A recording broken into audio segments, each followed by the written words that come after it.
ରାତି ଅଧରେ ବି ମୋତେ ନିଦ ହୁଏନି। ଏ ଖରା ବେଳଟାରେ କେମିତି ଶୋଇବି କଣ? ଏ କଳା ନେ ବୋଉ, ଏ କଳା ପଟି ମୋ ଆଖିରେ ବାନ୍ଧି ଦେ। ଆଉ ଏ ଦଉଡ଼ି ବୋଉ, ମୋ ଏ ଗୋଡ଼ ଦିଟା ଭାରି ଅମାନିଆ। କେତେବେଳେ ଯେ ଦିଆଟା ମାରିଦବ କିଛି ଜଣା ନାହିଁ।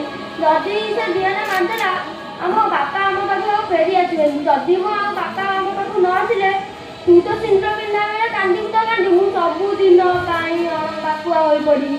ସେ ତ କହୁଥିଲେ ଏ କଳାପଟି ମୋ ଆଖିରେ ବାନ୍ଧି ଆଉ ଦଉଡ଼ି ମୋ ଗୋଡ଼ରେ ବାନ୍ଧି ଦେ। ନେ ଲୋ ବୋଉ ନେ।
I